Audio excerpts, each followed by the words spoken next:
এই ভিডিঅ'টোত ক্লাছ 10 গণিতৰ দশম অধ্যায় বৃত্তৰ উপপাদ্য 10.1 আৰু 10.2 মানটো আলোচনা কৰিম।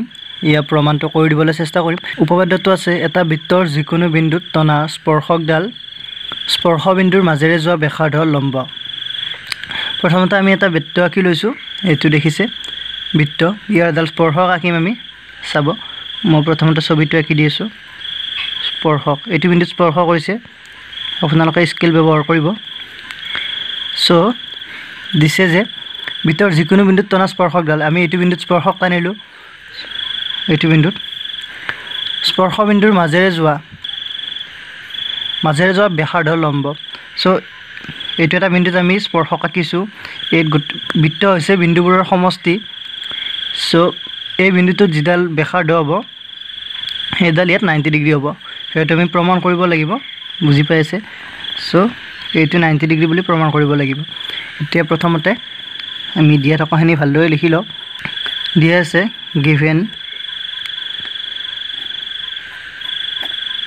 কেন্দ্ৰবিন্দু যুক্ত এটা বৃত্ত আৰু পি বিন্দুত বৃত্তটোৰ এডাল স্পৰ্শক XY। এইটো আমি ধৰি লৈছোঁ, এইটো বৃত্তৰ কেন্দ্ৰ O বুলি ধৰিছোঁ আৰু পি বিন্দুত এডাল স্পৰ্শক ধৰিছোঁ XY। এই স্পৰ্শকডাল XY আমি নাম দি লৈছোঁ, বুজি পাইছে? এতিয়া প্ৰমাণ কৰিব লাগে যে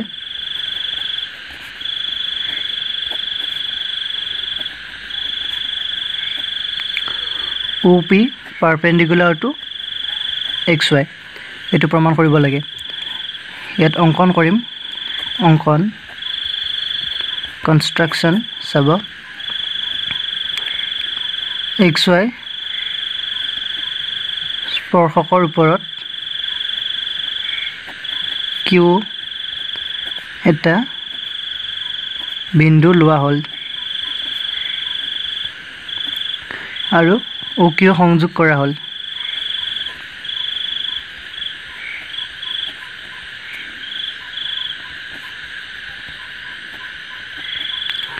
এতিয়া এইটো দেখিছে চিত্ৰ, ইয়াত আমি এটা বিন্দু লৈছোঁ Q বিন্দু আৰু OQ সংযোগ কৰিছোঁ, বুজি পাইছে? চ' আপোনালোকে এনেকৈ দিলেও একো নাই।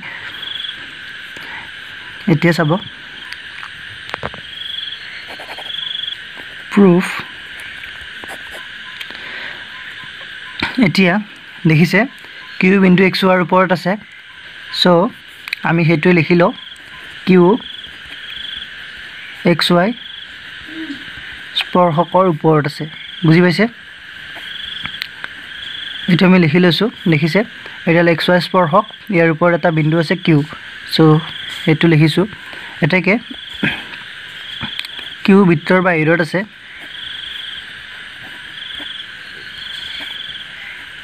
এতিয়া চাব Q কেনেকৈ বৃত্তৰ বাহিৰত থাকিব।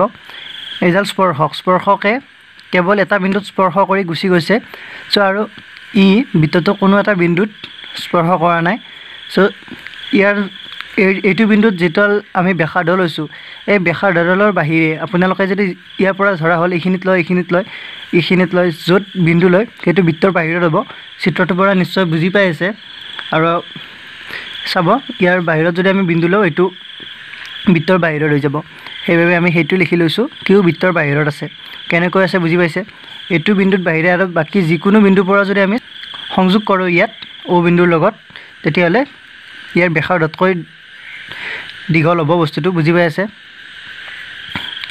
চ' লেট OQ বৃত্তটোক R বিন্দুত ছেট কৰিছে। এতিয়া আমি প্ৰমাণটো ভালদৰে কৰিবৰ বাবে ধৰি ল'লোঁ এডাল যিহেতু বৃত্তটো বাহিৰত আছে, চ' এই ৰেখাডালে নিশ্চয় বৃত্তটোক ছেট কৰিব আৰু ছেট কৰা বিন্দুটো R বিন্দু বুলি আমি ধৰি লৈছোঁ, বুজি পাইছে? সো এটাকে OR লেছ দেন OQ হ'ব ORটো OQতকৈ সৰু হ'ব ছুটি হ'ব বুজি পাইছে সো আকৌ again OR equal to OP হ'ব কেনেকৈ হ'ব বুজি পাইছে এইটো বৃত্ত OR এডাল ব্যাসাৰ্ধ আৰু OP এডাল ব্যাসাৰ্ধ so OR equal to OP একে বৃত্তৰ ব্যাসাৰ্ধ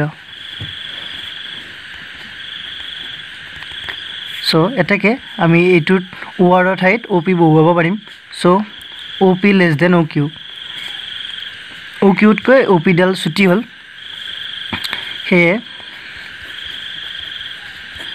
আমি লিখিব পাৰিম যে OP ৰ বাহিৰে O বিন্দুৰ পৰা XY ৰেখালৈ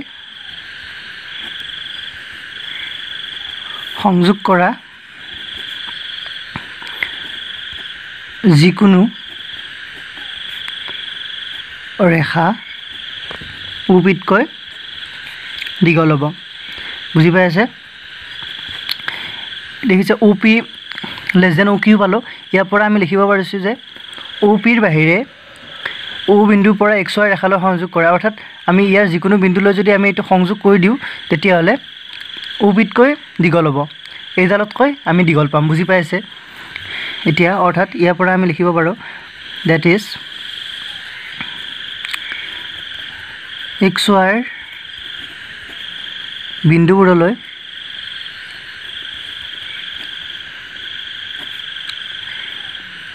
O বিন্দুৰ আটাইবোৰ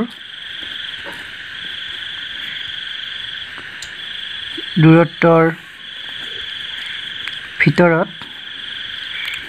OP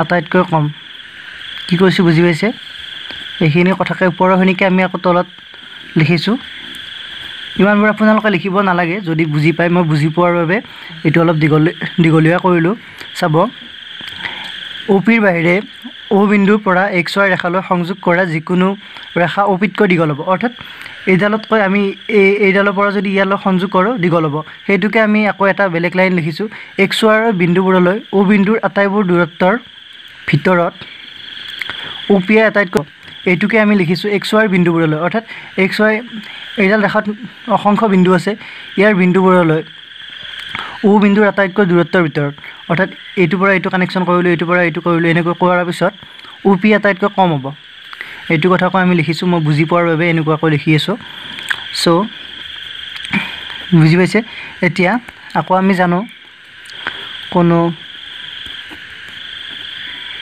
বিন্দুৰ পৰা কোনো ৰেখালৈ টনা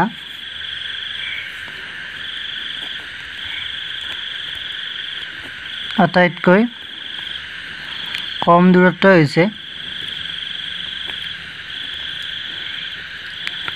লম্ব দূৰত্ব সেইটো আমি জানো সো এটাকে OP লম্ব XY এতিয়া এইটো লাইন নিশ্চয় বুজি পাইছে কোনো বিন্দুৰ পৰা কোনো ৰেখালৈ টনা আটাইতকৈ কম দূৰত্ব হৈছে লম্ব দূৰত্ব এতিয়া মই উদাহৰণটো এনেকৈ দিলো এইডাল ৰেখা ধৰিছো সো এইটো এটা বিন্দু ইয়াৰ পৰা যদি আমি এনেকৈ বিন্দু সংযোগ কৰিব পাৰো এনেকৈ এতিয়া চাব ইয়াৰ পৰা আটাইতকৈ কম দূৰত্ব কোনখিনি হ'ব যদি এইটো আটাইতকৈ কম দূৰত্ব হ'ব এইখিনি লম্ব হ'ব বুজিছে এই ৰেখাডালৰ লগত এইখিনি লম্ব হ'ব সো এইটো কনসেপ্ট থাকিব লাগিব আৰু বাকিবোৰ এইডালতকৈ অলপ হ'লেও দীঘল হ'ব সো সেইভাবে আমি লিখিছো কোনো বিন্দুৰ পৰা কোনো ৰেখালৈ টনা আটাইতকৈ কম দূৰত্বই হৈছে লম্ব দূৰত্ব so OP perpendicular to XY proof প্ৰমাণিত হ'ল এইখিনি এতিয়া উপপাদ্য 10.2 চাও দিয়া আছে এটা বহুবিন্দুৰ পৰা বৃত্তলৈ টনা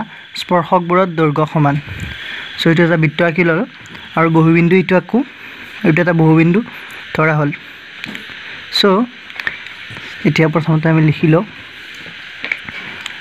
here given দিয়া আছে O কেন্দ্ৰ বৃত্তটো আমি O কেন্দ্ৰ O ধৰিম সো O কেন্দ্ৰীয় বৃত্তৰ P পি এটা বহিবিন্দু বুজি পাই বাহিৰত থকা বিন্দু বহিবিন্দুৰ পৰা পি আৰ আৰু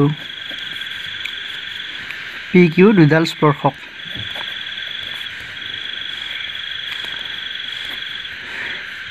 এইটো এটা বহিবিন্দু পি ইয়াৰ পৰা দুডাল স্পৰ্শক আঁকিম সো ইয়াত স্পৰ্শ কৰিব মোৰ চিত্ৰবিলাক একুৰেট নহয় আপোনালোকে জানে সো মই ইয়াত স্কেল ব্যৱহাৰ কৰা নাই স্কেল ব্যৱহাৰ কৰিলে সময়টো বেছি ল'ব নিশ্চয় বুজি পাই আছে সো এই দুডাল স্পৰ্শক এতিয়া দেখিছে এটাৰ নাম দিলোঁ আমি পি আৰ আৰু এটা পি কিউ এইটো বিন্দুত স্পৰ্শ কৰিছে প্ৰমাণ কৰিব লাগে যে টু প্ৰুভ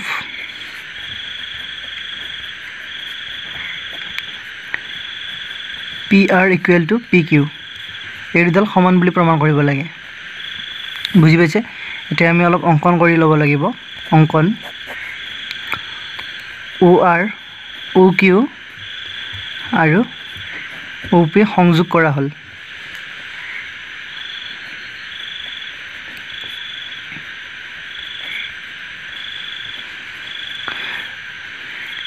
ও বিন্দুৰ পৰা এইকেইটা সংযোগ কৰি দিছোঁ জয়েন কৰিছোঁ সো এইটো ও বিন্দু তো লম্ব হ'ব চাব মোৰ চিত্ৰটো ভাল হোৱা নাই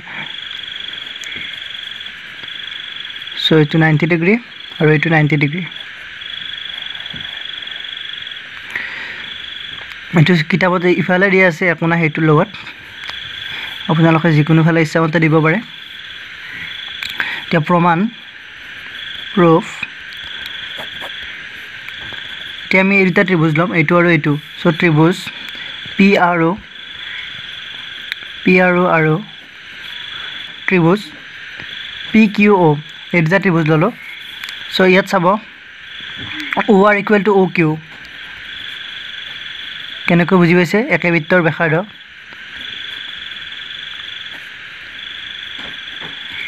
সেম সো এতিয়া angle P R O equal to angle P Q O P R O এইটো 90 ডিগ্ৰী পি কিউ অ এইটো 90 ডিগ্ৰী ইকুৱেল টু 90 ডিগ্ৰী আৰু অ পি দুইটা ত্ৰিভুজতে আছে সো এইটো সাধাৰণ বাহু O P equal to O P সাধাৰণ বাহু এটাকে এই দুটা ত্ৰিভুজ সৰ্বাংগ সম হ'ব ত্ৰিভুজ P R O congruent to triangle P Q O ইয়াত আৰ এইচ এছ স্বীকাৰ্য সমকোণ কৰ্ণবাহু স্বীকাৰ্য মতে